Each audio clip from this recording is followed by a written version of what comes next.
Well, hey, we're in the studio today with Pastor Brent, and we're talking about social media and poverty. This is kind of an interesting topic. Now, Brent, you're an outreach pastor, so you do a lot of work out there in the community. Why is this topic important for people to wrap their mind around? I think it's important because there's so many people out there on social media. There's so many people out there on websites, and there's a great upside to social media. I mean, social media is not all bad. You know, there's a lot of really great organizations out there that are doing great things for the community, for other nations, and for really people that are living in poverty. And so for those organizations to really get exposure, social media is great. You know, they get a lot of exposure on social media.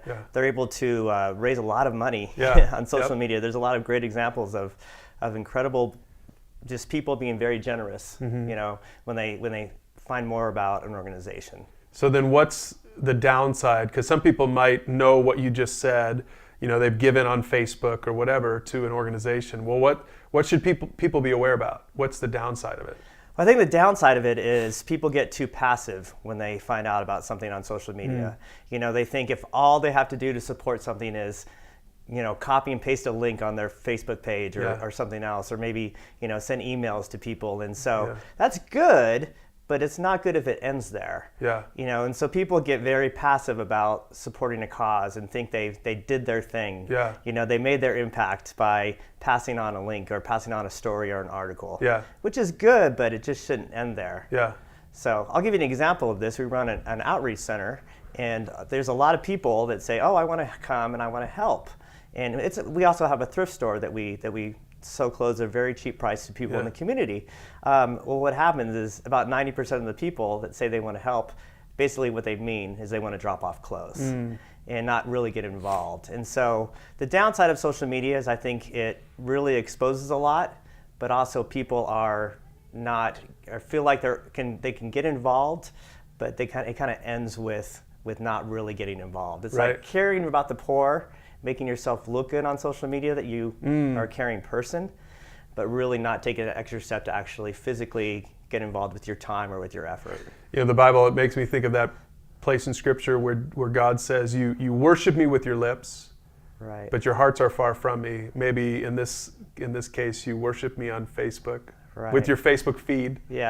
But really, there's not really a whole lot behind that for some people. Exactly. Okay, so as a guy in that role where you're leading this in the community, what would you say then to what is helpful if just bringing in some food, some clothes or some food isn't helpful? What would you say to small groups out there that might be watching this video, or the family that might be watching this video, or the guy who's mentoring somebody? What message do you have for them? I think the important thing is just don't be a slacktivist. And a slacktivist is someone that really makes the most minimum effort they possibly can. So someone that will just post that link, you know, someone that will just share that article online, and then that's all they'll do. That's really what a slacktivist is. And so really stop being a slacktivist. You know, go out there and get out of your comfortable computer chair and go out there and do something, you know. Get out of Starbucks where you're online doing things, and stop spending that much money on coffee, and give more money, give more time, and give more of your effort to organizations out there that really would need someone to actually come and help rather than someone just to share a link. That's good. Pastor Brent, thanks. So there's questions below if you want to talk about this in your small group or with your family. This is a great topic, so we'll include questions below so that you can have a conversation about it, but hopefully not just stop there, but move on and actually do something to help the poor in your community.